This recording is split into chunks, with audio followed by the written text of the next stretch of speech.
धर्म नगरी वृंदावन में एक कलियुगी गुरु द्वारा 2 नाबालिग शिष्यों के साथ अप्राकृतिक कृत्य किए जाने का मामला प्रकाश में आया है।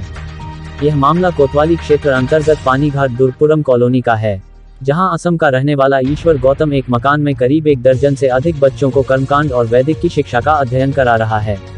बच्चों को भारतीय संस्कृति और सभ्यता का पाठ पढ़ाने वाला कलियुगी गुरु ईश्वर गौतम करीब 9 माह पूर्व अपने गांव से एक 13 वर्षीय किशोर और एक 9 वर्षीय बालक को यहां ले आया और इसी मकान में रखकर शिक्षा ग्रहण करा रहा था। बच्चों की माने तो आरोपी उनके साथ अश्लील कृत्य करता था, विरोध करने पर उनकी पिटाई भी करता था। आए दिन के शोषण से परेशान दोनों बच्चे मंगलवार रात्रि को वहां से भाग निकले और परिक्रमा मार्ग गोपालखार क्षेत्र में रात्रि करीब 1 बजे रोते हुए रसिक धाम आश्रम के शिष्यों को मिले। जब उन बच्चों को आश्रम लाकर पूछताछ की तो उन्होंने पूरे घटनाक्रम से अवगत कराया। इसके बाद संत रसिक बिहारी दास बुधवार को कोतवाली पहुंचे, जहां उन्होंने आरोपी ईश्वर गौतम पर बच्चों के साथ अप्राकृतिक कृत्य किए जाने का आरोप लगाते हुए रिपोर्ट दर्ज कराई है।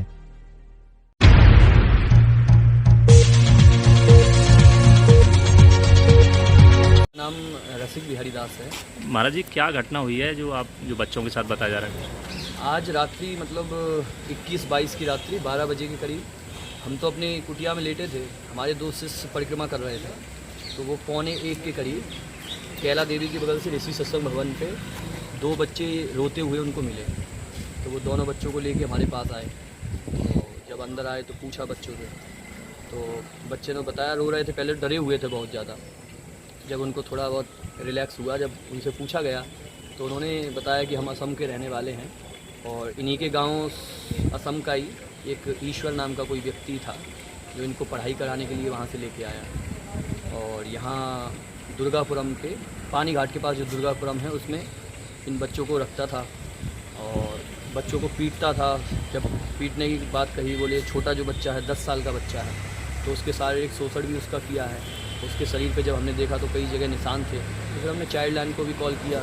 उसके बाद हमने फिर 112 पे कॉल किया और फिर थाने में जब उस व्यक्ति को भी लाए, थाने में आए। और फिर थाने से अब यही है, जैसा कहते हैं बच्चों, मैं तो यही चाहता हूँ कि बच्चों के साथ जो दुर्व्यवहार किया गया है उसके लिए उसकी कड़ी से कड़ी उसको सज़ा मिले। और फिर जो बच्चे कहेंगे, और बच्चे भी यही कह रहे हैं कि सज़ा जो उनके साथ हुआ है उसका सज़ा मिलना चाहिए।